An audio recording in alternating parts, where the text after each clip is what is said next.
जन्म कर्म जड़ वस्तु नुहे जड़ जगत भली नुहे ताहा होची दिव्य सेतेबेले से माने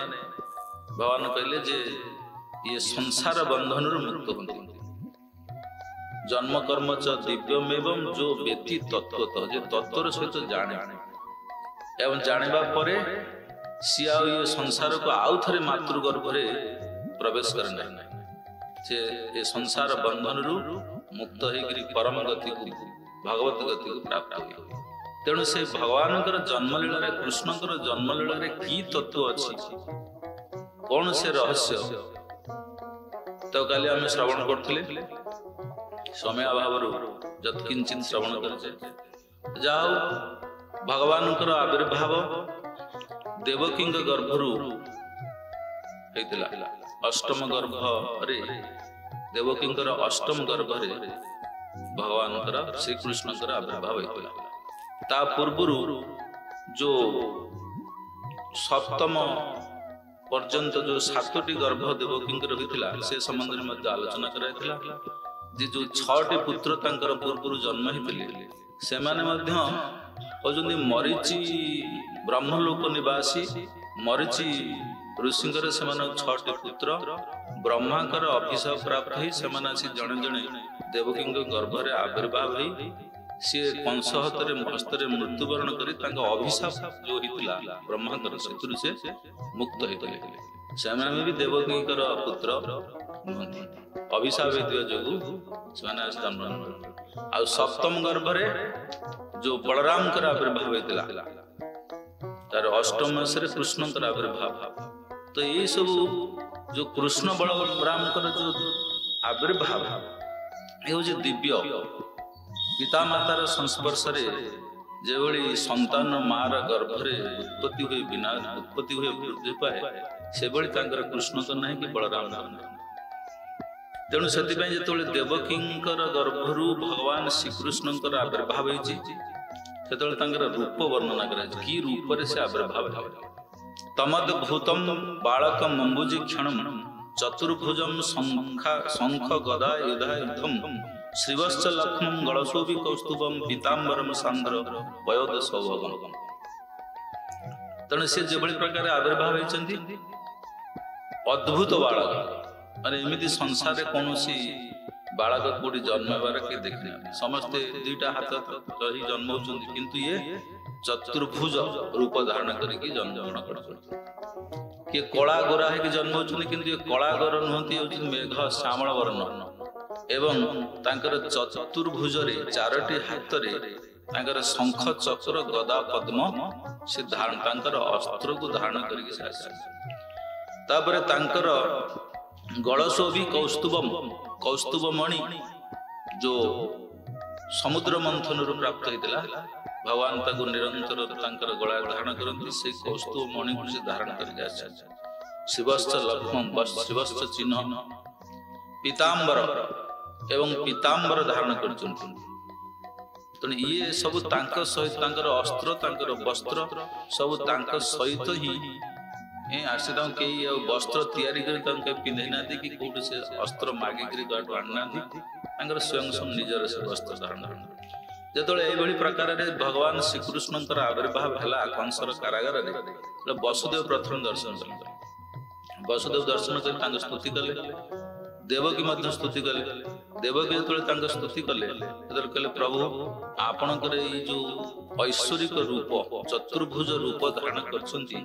संगोपन कर गोपन कर कहीं कंस यदि जापर भगवान आविर्भाव तार से अपेक्षा करके रही जो अष्टम गर्भर संतान जो जन्म हम सी ता हाथ में तार मृत्यु हम से जापर तेणु से आसिक निश्चय आपको मारे चेष्टा करिवो तेणु आपण साधारण बालक रूप में प्रकाश हूँ आपणकर आम भयभीत होचु आम भय निवारण करंतु द्विभुज मूर्ति धारण करंतु ये एक अद्भुत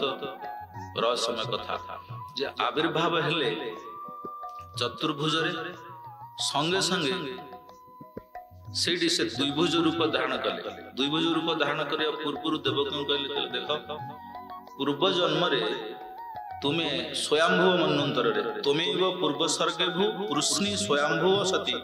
तदायम सुतपा नाम प्रजापति कर्मश पूर्व स्वयंभुव मन्वंतर वर्तमान चली वैवस्वत मनु सप्तम मनुकर प्रथम मनुकर कथा स्वयंभुव मन्वंतर जो सेतबेले ये थिले सुतपा आ कृष्णी सुतपा थिले प्रजापति प्रजा सृष्टि करने ब्रह्मा निर्देश क्रमे ब्रह्मा आदेश कले प्रजा सृष्टि कर तेणु से प्रजा सृष्टि करने 10,000 वर्ष पर्यंत वायु मात्र भक्षण कर कठोर तपस्या कर तपस्या प्रसन्न ही भगवान कहले जे मु पुत्र रूप आविर्भाव होती किंतु से जो मते वर मागिले जे आपण मोर पुत्र रूप आविर्भाव हूँ से कथा को सत्य परिणत कर त्रिबार पुत्र रूप मु आविर्भाव हो प्रथम से सुतपा प्रश्न थे द्वितीय अदिति कश्यप और अदिति का गर्भरु बामन देव रूप में आविर्भाव हेली किंतु आविर्भाव हवा पूर्व से चतुर्भुज मूर्ति दर्शन कर सेठी आविर्भूत होते सुतपा कृष्ण से चतुर्भुज मूर्ति दर्शन करते वर्तमान जो पुणी परवर्ती जन्म जो कश्यप और अदिति काली आलोचना कर बामन देव भगवान तेणु से अदिति जो जन्म होते से चतुर्भुज मूर्ति निज स्वरूप प्रकाश करते एवं समस्त सम्मुख 12 आंगुल मात्र शरीर को धारण करते बामन रूप धारण करते से प्रकार चतुर्भुज को त्याग कर बामन मूर्ति धारण करते से तुमे वर्तमान से देवकी और वसुदेव रूप में तुम्हें आविर्भाव तेणु तुमको से कथाटा स्मरण करने मु चतुर्भुज मूर्ति प्रकाश कर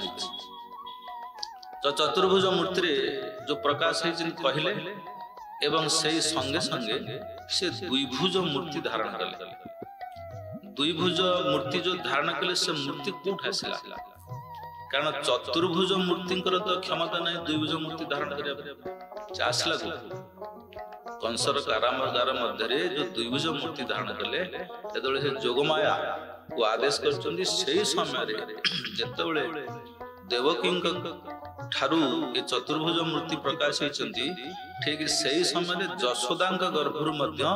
स्वयं रूप भगवान श्री कृष्ण द्विभुज मूर्ति प्रकाश तेणु से जोगमाया निर्देश भगवान जो जोगमाया निर्देश कले से चतुर्भुज मूर्ति संगोपन कले से द्विभुज मूर्ति को आनिबा द्वारा कंस कारागार को ये चतुर्भुज मूर्ति देहले न तो से द्विभुज मूर्ति को से द्विभुज मूर्ति कहले वसुदेव को तो मत नहीं गोकुल नहीं छाड़ी जा तेणु से द्विभुज मूर्ति को सेठी नहीं जशोदा एक समय गोटे पुत्र आ गोटे कन्या था जो कन्याटी सी होती जोगमाया आ ये होती स्वयं भगवान श्री कृष्ण तेणु वसुदेव नहीं गले से कृष्ण को रखिले एवं से कन्याटी जोगमाया को संगे आणिक आसे किंतु जोगमाया संगे आसवा पर कंस कारागार पहुंचवा पर तांकर जो छाया रूप महामाया तांको प्रकाश कले निज अंतरित हो गए ये जो सूक्ष्म रूप में भगवान लीलार बैठ तो सेठी से अप्रकाश हो गले ये महामाया रही तो से कंस जानी पारा संतान जन्म हो तो जे समस्त प्रहरी माने निवेदन कले कि देवकी कन्या संतान जन्म कंस आसला से कन्या को नेला मारिया जो से हाथ में उठे शिला मारिया चेष्टा कर पिटी से समय सी हाथ रू खसीगले एवं माने 12 भुज मूर्ति प्रकाश कले कंस देखा पाइला जे सब देवता माने उपासना कर किए ना महामाया